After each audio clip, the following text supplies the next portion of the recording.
જો કોઈ વ્યક્તિ કુટુંબમાંથી બહુ જ આગળ નીકળી જાય અને તેના ઘરવાળા જ બરાબર ના હોય તો શું તેને ઘરમાં રાખવો જોઈએ કે બહાર કાઢી મૂકવો જોઈએ?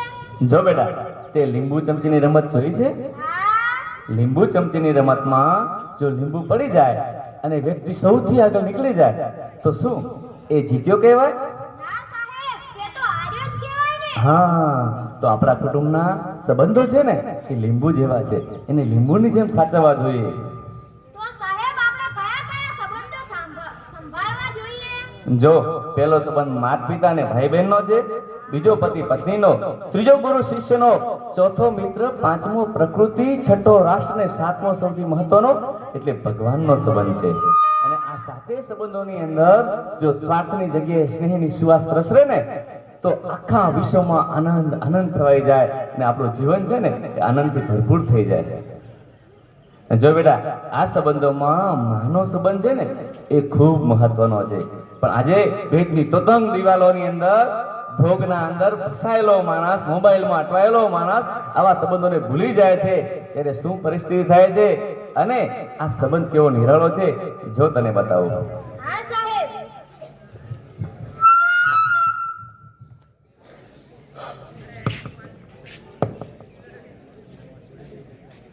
અરે બેટા, કહું છું તું સાંભળે છે મારી વાત? આ રોજની ટકટક સાંભળીને કંટાળી ગયો છું. આ મોબાઈલે તને આંધળો બનાવી દીધો છે.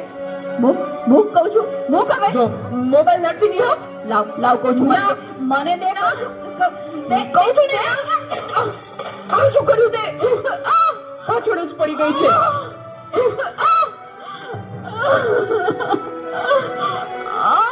બોલાવતી નહીં હવે મને.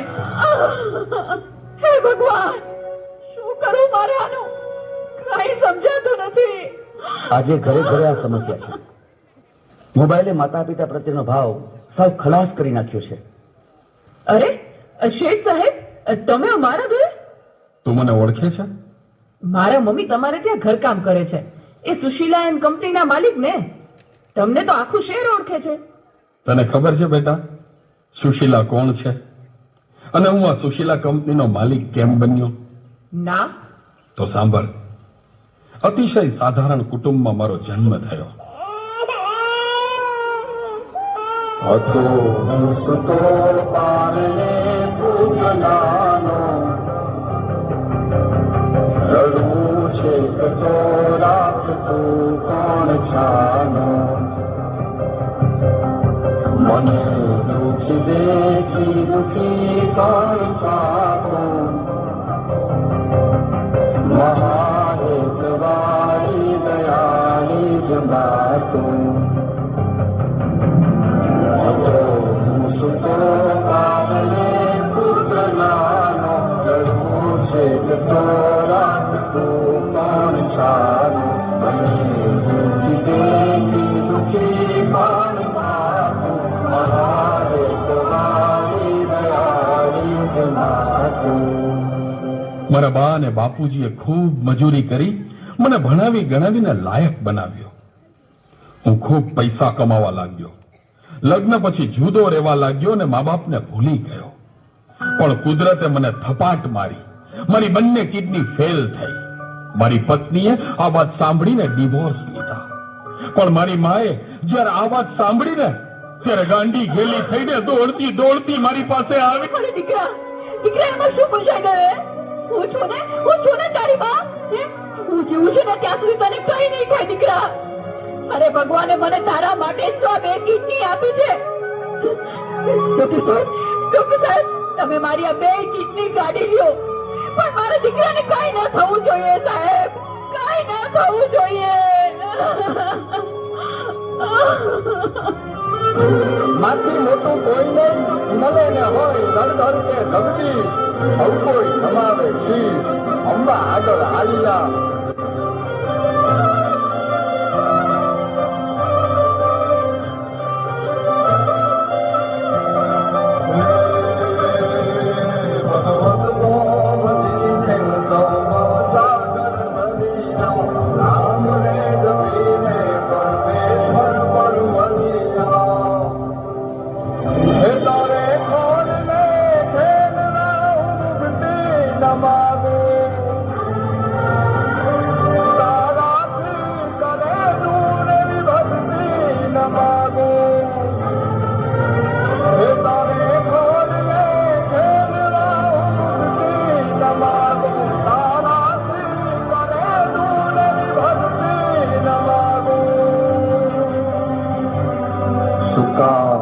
સુવાડે વિને કોડી પોતે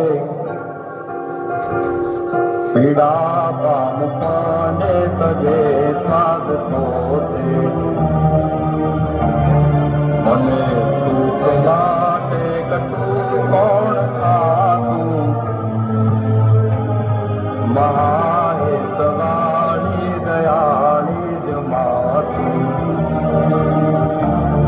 સુખામાં સુવાડે દિને પોડી પોતે પીડા પામ બંને સજે સ્વાદ પોતે મને સુખ માટે કટું કોણ ખાતું મહાહેતવાણી દયાળી જ માતું મહાહેતવાણી દયાળી જ માતું મહાહેતવાણી દયાળી જ માતું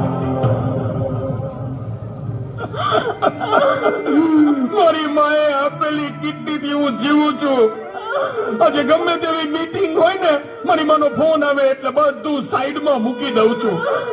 તને ખબર છે તારી મમ્મીએ તેનું છેલ્લું ઘરેણું એનું મંગળસૂત્ર ગીવે રાખીને તારા બર્થડે માં આ ફોન આપ્યો છે અને ત્યાં ફોન માટે હળદૂત કરી તારી માને હળદૂત કરી.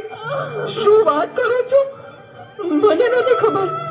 મારી ભૂલ થઈ ગઈ, મને માફ કરો. જો બેટા ઘરે ભગવાન જેવી મમ્મીને હેરાન કરીશ ને તો મંદિરે ભગવાન પણ તને માફ નહીં કરે. એટલે જો તારે માફી જ માંગવી હોય ને તો તારી મમ્મીની માફી માંગ. Mummy sorry.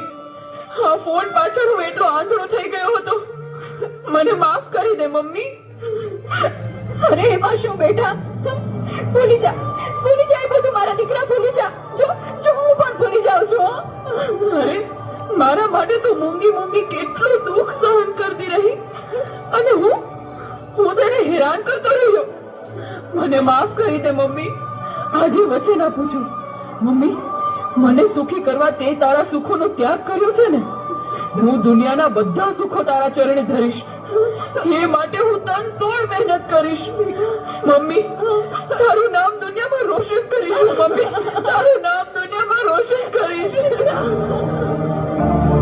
સુખામાં સુવાડે દિને પોડી પોતે પીડા પામ બંને સજે સ્વાદ પોતે મને સુખ માટે